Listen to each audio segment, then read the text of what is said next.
Bom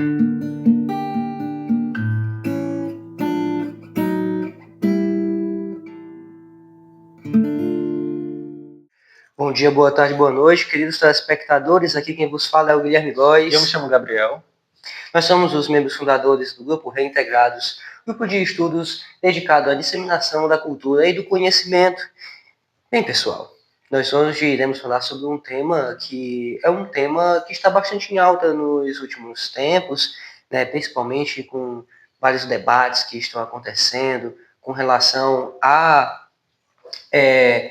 questão da liberdade de expressão, a questão da tolerância a certos movimentos. Então, gostaria que o Gabriel fizesse a apresentação do nosso tema de hoje. Hoje, pessoal, tudo bem com vocês? Hoje nós iremos falar sobre os limites da tolerância de opinião. Nós iremos entender que, mesmo em uma sociedade libertária de ideias, que admite o pluralismo de opiniões, que admite a tolerância à sua própria opinião, é importante que a gente siga até mesmo o paradoxo de que uma sociedade tolerante não deve tolerar a intolerância. Hoje nós iremos entender como que a disseminação de discursos de ódio, a disseminação de discursos neonazistas também, discursos discriminatórios, acabam sendo mascarados por uma liberdade de expressão e acabam afetando a sociedade.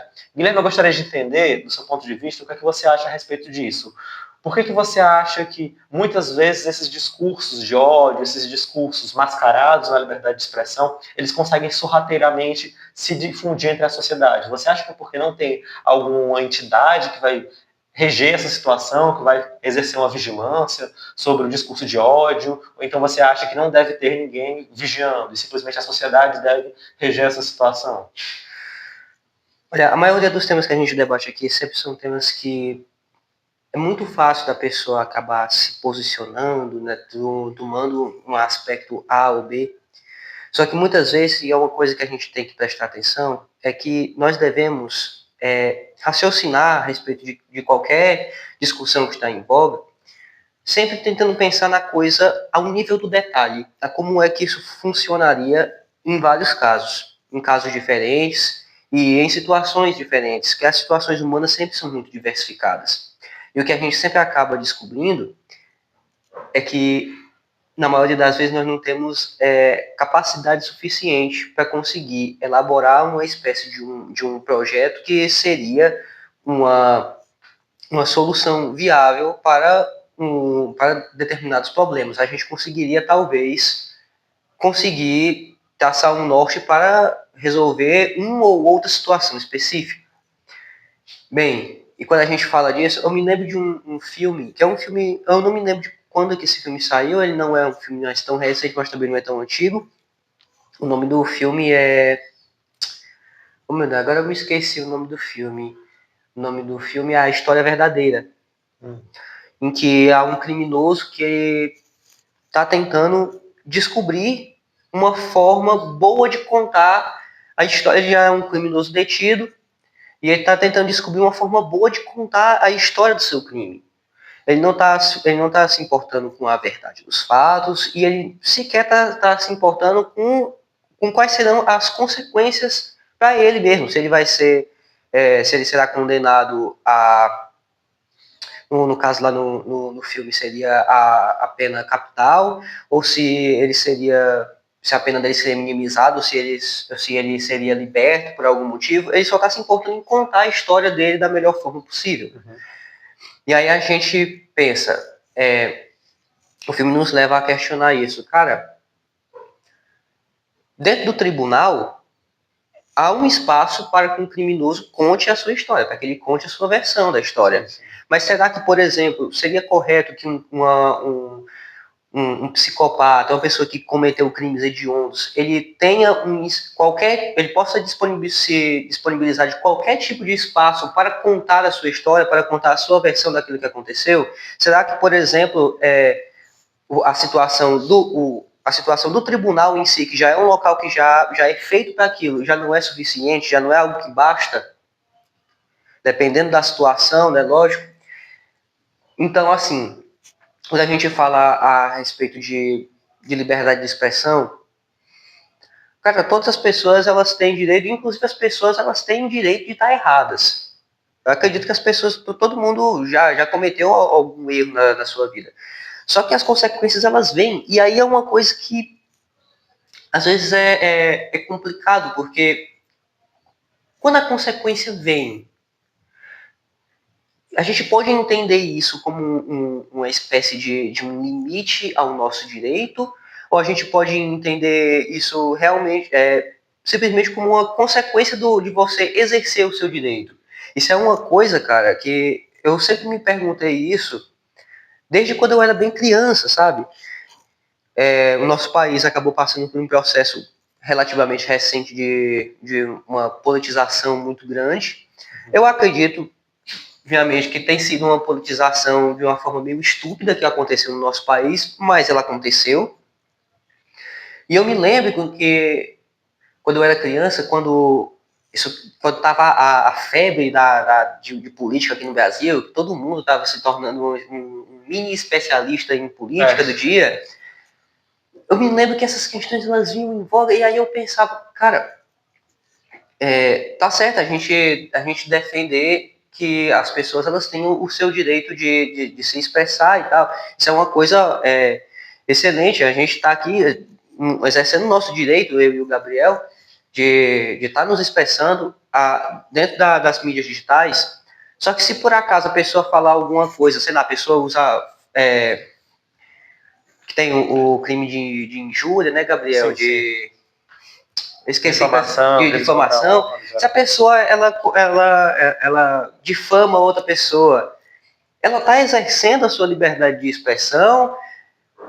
Isso é uma coisa que muitas vezes para o cidadão comum do dia a dia, isso não é uma coisa que não fica tão claro. E muitas vezes, talvez, seja simplesmente uma espécie de barreira, um limite que nos é colocado dentro do direito para que a gente não acabe ferindo o direito de outras pessoas. Que é uma coisa também que a gente tem que levar em consideração. Então, eu gostaria de propor aqui para a gente que a gente sempre busque olhar cada situação que se apresenta a nós de uma forma bastante humilde, de uma forma bastante atenta. Sim, sim. É bem interessante esse seu posicionamento, Guilherme, porque assim, quando a gente fala de questão de limite do direito, eu me lembro, por exemplo, do que eu consegui estudar sobre John Locke, um contratualista. Eu não cheguei a estudar tão a fundo suas obras, a lei de fato, mas assim, pelo que eu entendi dele, a tese dele é bem interessante, principalmente quando o John Locke ele fala, por exemplo, do estado de natureza do homem, que nem é bom, como propunha Rousseau, e nem é ruim, como propunha Thomas Hobbes, mas é dotado de direitos, é dotado de igualdade. Ou seja, o ser humano no seu estado de natureza, ele é igualmente livre. O que isso significa? O que é ser igualmente livre? Teve até um exemplo que foi usado em sala de aula lá na faculdade, que foi o seguinte, a professora deu essa situação, de que várias pessoas moram em um grande sítio, e dentro desse sítio, cada um tem a sua porção de terra. Cada porção de terra é igual e tem um cercado que o protege da outra porção de terra. Então, todas as pessoas têm sua porção de terra, sua área territorial, que é igual a de cada um e é separada por um cerco, por uma cerca. Aí qual é a questão? Dentro da sua cerca você pode fazer o que você quiser. Você não pode ultrapassar a cerca da outra pessoa. Quando nós fazemos essa metáfora do sítio, da cerca, do espaço igual para cada um, nós conseguimos entender o quê? Dentro do seu espaço, dentro do seu terreno, dentro da sua liberdade, você pode fazer o que você quiser, desde que não afete a liberdade do outro. Por isso que as pessoas são igualmente livres, de acordo com John Locke. Então, assim, realmente, é por isso que nós temos a legislação. A lei, ela serve justamente para isso. Como é que eu vou saber qual é a área do meu direito? Até onde eu posso ir? Tem lá na lei. Você pode fazer isso, isso e isso. Você não pode fazer isso. Porque se você fizer isso, que é a descrição, preceito primário, vai acontecer isso, a sanção, preceito secundário, da norma incriminadora. Então, assim, a lei ela serve justamente para isso, para descrever até onde eu posso ir no meu direito e quando eu acabo ultrapassando o direito do outro. Então, quando a gente fala de liberdade de expressão, é sempre importante, como o Guilherme falou, da gente se atentar para fazer essa análise. Você está exercendo o seu direito, você está respeitando os limites que o Estado lhe propõe, de uma maneira que você consiga ter uma área de direitos igual à de outras pessoas, ou você está transgredindo o seu espaço e invadindo o espaço do outro. Porque a partir do momento em que você ultrapassa a fronteira que lhe é imposta e acaba invadindo o direito do outro, você está cometendo algo ilegal, algo errado. Você está afetando a dignidade da outra pessoa, você está afetando os direitos dela, está descumprindo a norma que o John Locke tinha proposto, que era dos seres humanos como igualmente livres. Então, Guilherme, eu gostaria de entender qual é o seu ponto de vista a respeito das consequências disso.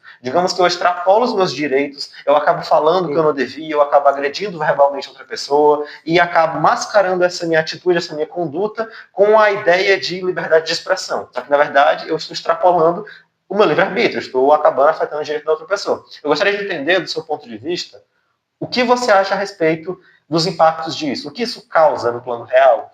Esse crime de acabar cometendo injúria, ou então injúria racial, ou de outros tipos, ou então difamação contra outra pessoa, e ainda mascarar isso como liberdade de expressão. Bem, assim, para uma pessoa específica, digamos que a pessoa ela tenha cometido algum desse tipo, alguma infração desse tipo. Sei lá, ela tem várias coisas possíveis que podem acontecer. Ela pode levar uma mão na cara, ela pode acabar passando por algum processo judicial, talvez ela possa acabar sendo penalizada é, pelo sistema legal, ou se ela tiver as costas quentes, ou talvez, se por acaso, né, a coisa não tivesse tão grave assim, pode ser que seja passado pano para essa pessoa. Tem várias coisas que podem acontecer. Do ponto de vista macro, de novo a questão se torna bastante complexa. Porque a gente pode pensar, olha, hoje em dia uma coisa que está muito, muito em discussão, que algumas pessoas reclamam muito, que existem certos grupos que a liberdade delas de se expressar, principalmente em mídias digitais, é muito restrita e que muitas vezes elas acabam se sentindo perseguidas por estar manifestando seu pensamento, enquanto outras pessoas de outros grupos que às vezes xingam essas pessoas, né, que difamam essas pessoas, talvez não até o ponto em que seria considerado crime, mas que de alguma forma está prejudicando a imagem dessas pessoas, elas parecem ter uma liberdade de expressão muito mais garantida, muito mais resguardada.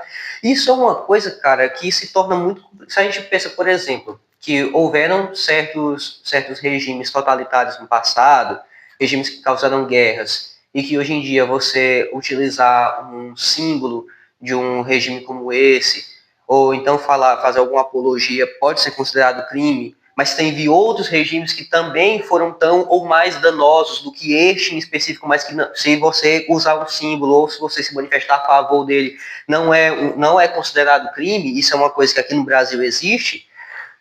Cara, aí a gente fica pensando, será que talvez a gente precise de uma espécie de reforma no nosso sistema legal? Será que a gente precisa rever esses conceitos de uma forma que seja mais justa?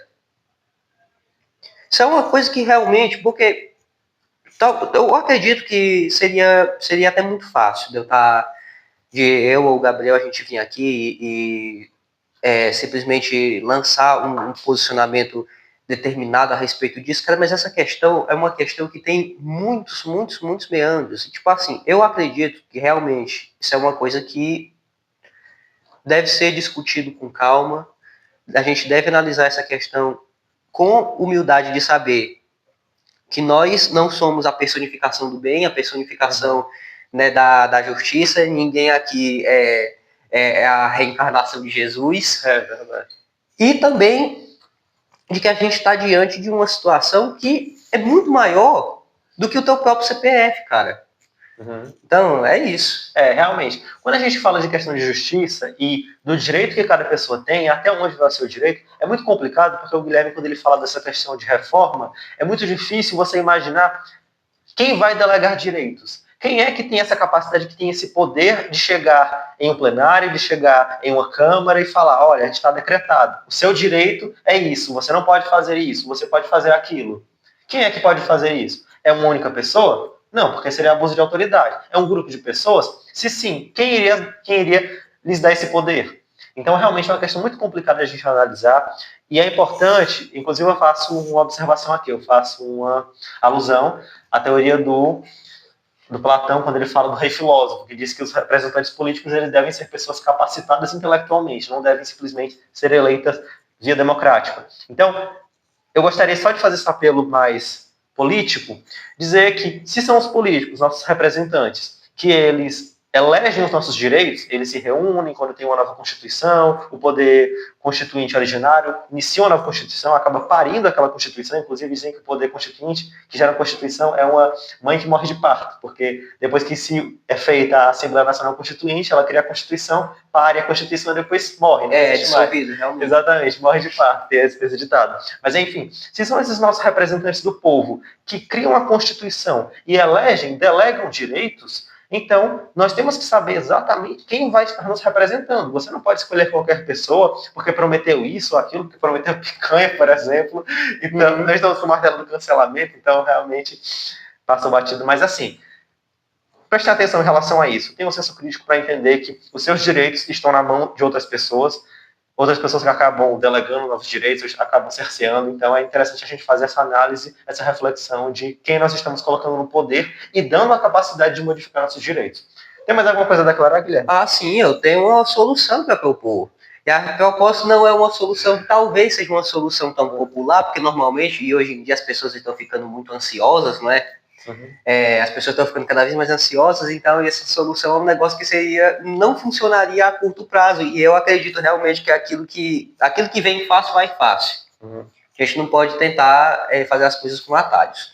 Se a gente for tentar analisar como é que se deu a construção de todas as nações, aí, ó, você, por exemplo, que talvez queira estudar isso, queira começar a estudar isso e gostaria de uma literatura, a maioria aqui dos brasileiros tem uma Bíblia em casa. Você pode ler ali o Gênesis e você vê como é que se deu a construção de Israel antiga. Cara, o que a gente pode perceber? Olha, o sistema político em si ele é um reflexo da cultura da população. E, evidentemente, os políticos em si, eles acabam sendo um representante da população nesse nível também, porque o nível dos políticos acaba sendo também, de certa forma, o nível da população. E o que é que eu indico aqui para vocês? Que a gente sempre busque estar melhorando enquanto pessoas, a gente busque cada vez mais conhecimento. Eu me lembro que foi uma coisa que me impactou na época. Eu já tinha comentado antes que eu e o Gabriel a gente se conheceu, quando a gente estava fazendo um curso de administração, e a gente, em um determinado momento, a gente passou a estudar a questão de macroeconomia.